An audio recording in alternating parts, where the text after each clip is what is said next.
Hey, what's up, everybody? Welcome to.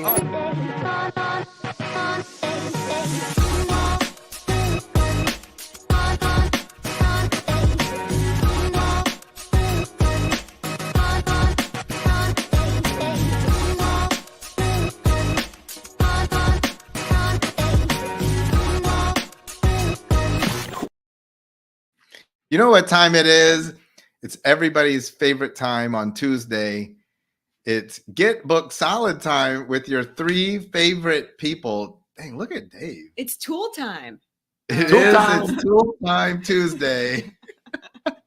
Tim, the tool man Taylor. Welcome to Get Book Solid. We're super excited to be sharing this next 25 minutes or so with you guys to help all of us to fill our books, to get book solid, so that we can reach more people, make an even bigger impact, and to create the lifestyle that we deserve. Super excited to be here with Dave. Dave, you've been all over the place. We had to miss, I think, last week because you're just jet setting all over. Yeah, it's funny you talk about getting book solid, but you got to be careful in booking yourself too solid and not giving your time effectively. There's a saying: "Don't get so busy traveling you forget to make money," or "Don't get so busy working you forget to make money." And I think I tested that philosophy the past few weeks in a lot of flights, pushing myself to the anxiety zone. And for my takeaway, it's when you squeeze a lemon and you squeeze it hard enough, you find out what's inside a lemon. And I will tell you, I pushed myself and squeezed myself, and I found some stuff inside of me that still needs some work as I hit the point of exhaustion and constricted my learning zone to one of an anxiety zone. So I want to push upon people as an original lesson. Like, it's good to push yourself every once in a while, but elevate your awareness to what's inside of you, because when you are lacking sleep and lacking the comfort zone in information that we receive, the greatest lessons by pushing ourselves sometimes. When you think you got things under control, I learned I still got some inner work to do, because I did not like what I saw when I was purely exhausted. It's funny. I was thinking about that this morning because Sean and I just flew in from a red eye this morning and then went straight to work. We spent one day in Bend, Oregon, literally 24 hours, all the way from Florida, flew there, did work, flew back. And it made me think about what people always say about you. And they always say, I don't know how David does it. Like, he is just go, go, go, flies all over the place, wakes up earlier than anybody I know, 5 a.m., exercises first, then's doing interviews. You do more interviews in the time that people are sleeping than most people will do while they're awake, right? And so I was thinking about that today, because I think it's an interesting concept around getting books solid and this idea of time management. Because we talk a lot about, student of your calendar and like how there's management around that. But I remember when we started really diving into this idea of time management, one of the most powerful lines that I heard was it's not time management, it's self-management. The better that you can manage yourself, the better you can manage your time. And so let's talk a little bit about that today. I don't know if you had a topic, but I think that that's like a powerful topic for people, because if you can't manage yourself and you can't manage your time, you'll never be able to get book solid and be able to do it in a fulfilled way, right? In that context is great, because you can't find outside of us what we can't see inside of us. And so looking within ourselves, and for me, where time plays an integral role in that is that we seem to think that sleep, for example, is not an activity, or sitting out and watching TikTok is not an activity. These are activities, and these varying activities are extremely important to self and to doing what we do.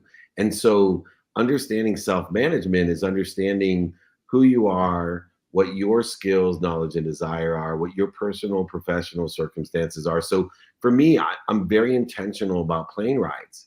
I know temperatures and sleep and comfort and productivity and also watching movies. And there's many times where people are just amazed that I went on 8 flights in 4 days, and am so rested, when I'm like, what are you talking about? I got extra rest. because I was on a plane. I got extra rest. Now, this past experience that I'm talking about, the lemon juice that I didn't like coming out of me, I pushed myself, and it was, 3 weeks culminated by a red eye into Miami, up working out in full day, flying back, getting home at 1, waking up at 4 again. That's not self-management. And so there's the difference. I've done those type of activities, but it's important to know self. And just because something appears to be activities that you get paid for, it may not be. And if it appears to be activities you don't get paid for, it may not be as well. And so I think that's where the self-management comes into those activities. Well, that's interesting to hear you say. And on this very show, we one time discussed your perspectives after you did the YouTube theater. And Yes. there was a degree of maybe some degree of disappointment in you and lessons learned. This is also very similar. And I love that about anybody who can openly face. I mean, this isn't defeat. Like, you didn't lose, and YouTube theater wasn't a loss, but like things not going exactly how you wanted and things not going exactly as planned, and being able to learn that lesson. Talk to us about that. Like, because that's actually a rare trait. Most people would just be like, yeah, man, it was super busy. I pushed myself. I got through it. Nobody's as good as me. So it's interesting that you would share, like, man, I feel like I might have pushed myself to the brink this time. What do you think that gives you that vulnerability and that ability to be that transparent? I truly believe in my own essence, and I want people to be around me that like me for who I am. And look, I'm 56 years old, older than both of you, although I look younger than Sean. Just kidding. But honestly, I learned so far into my 50s. Like, I give you an example. When I was exhausted, I acted inappropriately to one of my friends. You actually know the person, but it's not a business friend. This is a neighbor friend. And I was a big 12-year-old baby to him. And I misunderstood a situation, and I elevated my voice, and I took my marbles and went home. And it was embarrassing for me. But I also, on the other side, is who I am. And I said, Julie's like, you just ruined a friendship, blah, blah, blah, blah, blah. I said, whoa, whoa, whoa. She goes, because I haven't seen that David Meltzer for 18 years. In other words, she was calling me an asshole without calling me an asshole. Right. And which is fine. But I said to her back, I said, I have to be honest that if this ruins my friendship, then I don't consider him really a friend. Like, I didn't steal from him. I didn't hurt him. I raised my voice and said something stupid to him that wasn't nice, but we're friends. I say dumb things all the time, but if you're not going to be my friend and give me forgiveness when I'm exhausted, and I told everyone I was exhausted, then you're really not my friend. And so I'm actually protecting myself. And so I found to be as vulnerable and honest about who I am, it not only attracts the people who are like me, but also attract people who would forgive me and say, hey, this guy used to drink too much. I'm not going to hold that against him. I'd like to be his friend. Or he did this in the past and he's teaching me about it. I've done that in the past. I never would admit it. He can admit it, but I never would. But I'd like to be his friend. So I end up getting people around me that are like me, or they like me. I'll repeat that. I attract people that are like me or like me. Yeah. I think it's really important because so many of us, we are entrepreneurs, business owners, want to excel in all the things that we do, whether it's relationships, wife, mother, daughter, leader, you name it. And so many times we have these repeating yellow flags that our body gives us, that our mind gives us, that our emotional bandwidth gives us. They're little patterns that happen over and over and over. And I tell my clients all the time, like, you have to be aware of what those yellow flags are for you. And this is the only time I like if-then statements. If I, A, B, and C, this little yellow flag pops up, then I need to do X, Y, and Z. So for me, if I wake up 3 days in a row and I'm exhausted and extremely irritable for no reason, and a mega brat to Sean, I know that I've pushed myself too far, right? Like, or if I'm dead tired at 3 p.m. for no reason, 3 days in a row. I know I've pushed myself too far. Therefore, I need to take a half a day of just rest, shut everything down. But I think we don't, as individuals, we don't have those statements around our flags. And so instead, what we do is we see them and we ignore them and we push past them and we keep squeezing the lemon, right? Instead of saying, oh, I've seen this before. I recognize this pattern in my body. There it is again. It's time to do something. So smart. Do you have any of those? What do you look out for? What do you know? Like, if I see this, food for sure, right? I know that if I haven't eaten, then I got to be careful. And so if I haven't eaten, do not put myself into this situation until I eat. So I know that without a doubt.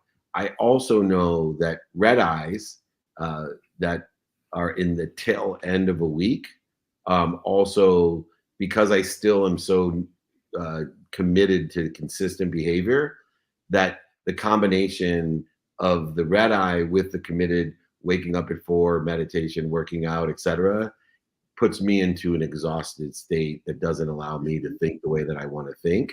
And so those are the two areas. The other one that's really interesting, it may apply to both of you, is a family like functions around Thanksgivings, weddings, etc. The 48 hours before that, I have to do a lot of work. I'm preparing myself because energetically or before, energetically and mindset wise, because the people who installed the buttons know how to push the buttons, and I'm so afraid that all the progress that I've made, the advancement I've made in myself, the personal growth that I've made is going to all be for naught with my family, because if I allow them to push the buttons that they have installed, then I go back to ground zero and I'm still that 19-year-old that did all those shitty things to his brother, instead of the 56-year-old that's on a mission to empower the world to be happy. And I want them to know that I am the 56-year-old that's on a mission to empower the world to be happy. I'm not the 19-year-old big brother that was a jerk when I was 19. But this is the three things that I have absolutely: clues, patterns, and choices. And I want to make sure I'm making the right choices. When we find ourselves then, arguing in conflict with a friend, do you just simply employ the stop, drop, and roll strategy at that point? Is that what you do? Yeah. And here's what's interesting. I employed it, right? I said something like softly but stupidly, and I walked towards the lunch. And then I was 20 feet in front of my friend, and he goes, "We're not going to lunch." And I thought Julie, and she probably did, said we were going to lunch, but they had never planned on going to lunch. Well, I was in the process of stopping, dropping, and rolling. Unfortunately, that triggered me, and I beelined back to him to say, "What the? You're not going to lunch? What?" And I lost my mind, and I'm not proud of losing my mind. And then he said, "Well, we were never going to lunch." And I'm like, "You liar!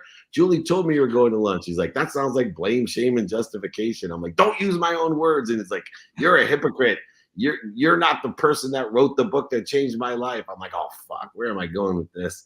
That's a key classic example of one. I probably was hungry and exhausted, right? Which is a deadly combination. People ask me to go on these cleanse or to fat, like Bucky O'Neill. Just, Dave, go on this fast. You can do it. It's just the first 3 days that are hard. I'm like, dude, I will kill Sean, Lacey, and my wife if I starve myself for 24 hours. So, 72 hours is not happening. I'll end up chewing my own arms. I don't care. But I think that's so important though, because there's a lot of people don't have awareness around their flags, right? They don't have like awareness around their buttons. And I love that you say the people that installed them know how to press them, but a lot of our buttons are installed, and it's in those moments of like stress and strain and exhaustion where it's like every single button is wide open for anybody to press, not even the installers. It's for anybody, right? And we have such great protective mechanisms when we are protective of our energy and our bandwidth and our space. But when you reach that point where you just don't have it in you, it's like every button is there, every button is exposed, and we can all be so triggered so easily. That's why it's so important to be aware of your flags, have a preparation around them, like the 48 hours before you go see your family, and employ it so that you don't end up in that, situation, essentially. But put it in the context of the show, right? Get Book Solid. How many times do we screw up business meetings? We're talking about personal stuff, but here we are, we may have a personal situation, and now we have an important phone call, meeting, or we're cold calling. I used to tell my sales reps at West Publishing, go to the beach, dude. He's like, wait, you just told me I'm not hitting my nut. I go, go to the beach, because you're just going to ruin leads, right? You're going to ruin opportunities. Go to the beach and get to center. It was the original stop, drop, and roll before I knew what it was, because in my 20s. But there is a time, if you see these flags, that you can ruin great business deals because your energy's off, and they may interpret your energy being off to discredit you. Not that you may have had an argument with your wife or some other, or you're hungry or you're exhausted because you're on a red eye. They may just think, oh yeah, I don't trust that guy. His energy's off. Yeah. I want to go back to that stop, drop, and roll, and share. I hadn't had an opportunity to share with you, Dave, this story, but we were at in Las Vegas last weekend, UFC 306. Bunch of guys just hanging out. I don't know if you remember James Randolph. James is Michael's good friend, and James came up to me in a social setting, and he was like, "Hey, so are you going to do camp with Michael?" And I was like, "What? What do you mean?" And he was like, "Well, when Michael goes to training camp, I do disciplines to like support him. You should do the same." And my initial reaction, kind of like what you were just sharing with the cleanse, my initial reaction was like, "I'm not going to do that. Like, I'm not doing that." And then I thought to myself, like, why was I so resistant to that? Because I literally was like, that's one of the dumbest ideas I've ever heard. And I was like, why was I so resistant to that? He's asking me, he wasn't asking me to do anything like that crazy. He's just, some hard things to support a friend. And I went home that night and I thought about it. And then what we've done is we've actually designed something called Resiliency Camp that fits very well into what we're talking about, to stand in support of our friend, Michael Chandler, who's at training camp. I was like, but I'm not going to fight anybody. So I'm not going to do 2-a-days and wrestle and spar and all of that. Broccoli and chicken for weeks. But what I did want to do was to come up with something that would help to build a resilient body, a resilient mind, and a resilient spirit. And so we've created this challenge. What's the URL? www.bookyourselfsolid.com/resiliency camp. Oh, there he has it. Look at you, James. James is on it. Yeah. Join us in this challenge. It depends when you join. It ends on November 16th. You can join whenever you want. Join whenever you want. It's free. It's free. But here's the thing. We're asking people to pick. Choose what you're going to do for a resilient body, resilient mind, and for a resilient spirit. We're going to share it. We're going to create accountability. But here's the biggest issue. Here's the biggest thing. There's so many of these challenges, and we've been talking about this all day. And one of the things I think that my resistance came from, and a lot of these challenges, when you fall off, you have to start over. It's very punitive. And what happens is slipping up is part of life. Mm-hmm. Dave slipped up. He's sharing that. He's like, oh, let me share the story. And I was like, I think that was the resistance. And I was thinking, all of us fail at some point. And the way that we can take the power away from that failure is to face that failure in the face. That's why I was asking you, like, come and say publicly, like, hey, guys, this weekend I messed up, but I'm back. I'm right back on it. And I think that the whole concept of resiliency is how quickly can I get back on my track? So I was tired, all of the reasons I was not myself for a split second. And then how quickly can I get back? I didn't close that sale. How many of us go into that hole of like, I'm terrible at sales? Like, how quickly can we get back? And that's what we've done with this challenge, is to build something that we know is going to be hard.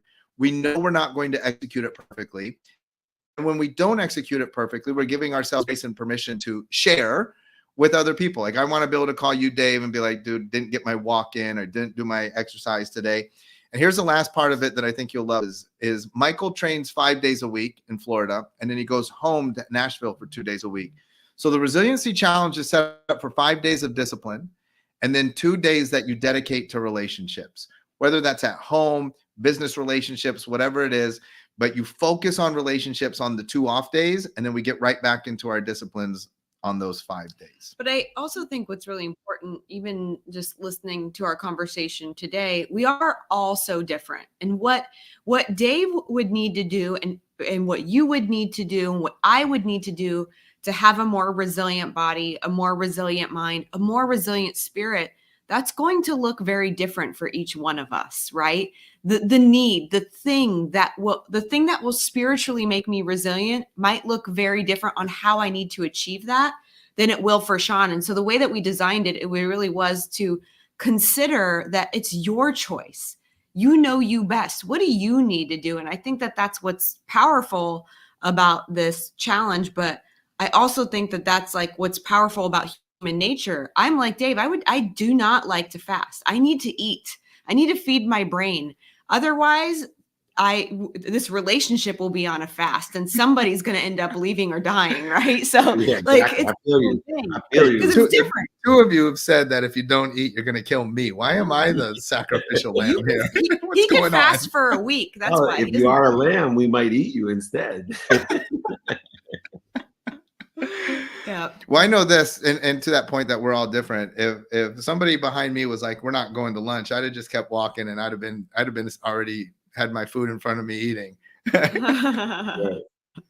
Well, I think it's really important that it's individualized. And for me, it took me a long time to not make people think that you have to wake up early to be successful, or you have to do something every single day to get an exponential result from it. Right.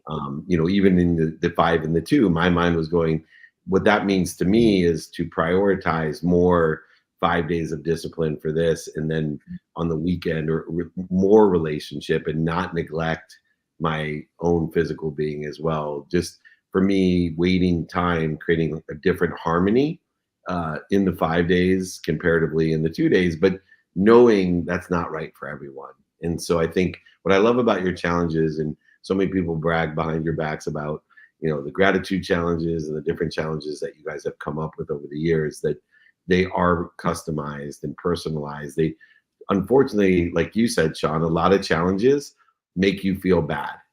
And that's not the idea of it. I remember doing with Colin O'Brady and Jesse Itzler, they ran 1 mile on the 1st of the month, 2 on the 2nd, all the way to 30 on the 30th. And they wanted me to do it with them. And I said, I will do it for charity, but I need to do it within the guise of what I do. So I'll run 1 yard on the 1st, 2 yards on the 2nd. And I ended up raising more money, which was the objective of it. But I also had to be disciplined, even though the simple things to do, like running a yard, to do it every day is not simple. So I always say the simple things to do are unfortunately simple not to do. And so if challenges aren't aligned with your own personal skills, knowledge, and desire, then you end up feeling bad. And that's the exact opposite idea of a challenge. No matter what you do in the challenge, you want to feel better about yourself and learn something so you can do better. Yeah, absolutely. I love that. So let's talk about this. The last thing to wrap up here, that concept of defeat. So we want to not feel bad. Tell us how do I get out of that refractory period? How do I build that resiliency no matter what it is? I say something dumb to Lacey. I don't close a sale. How do I get back into that energetic alignment as fast as humanly possible? Is to go and stop. And I really, this is free will at its greatest execution or illustration.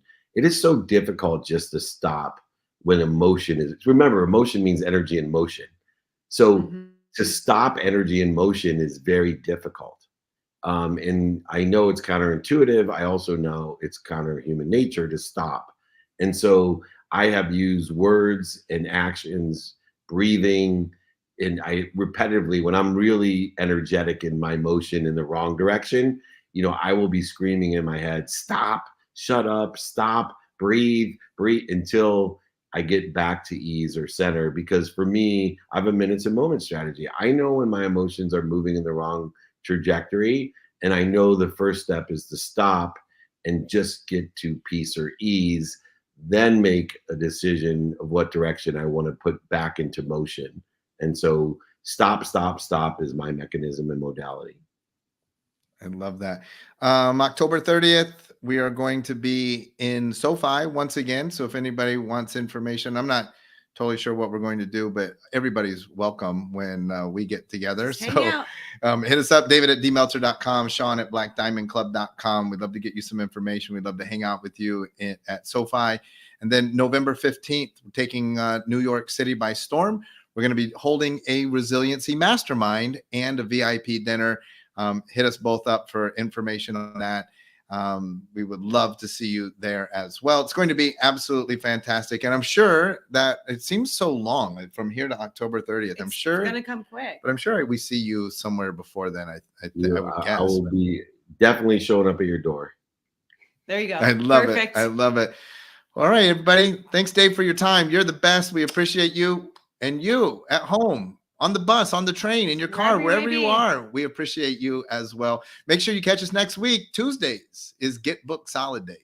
See ya. See ya. Hey, what's up, everybody? Welcome to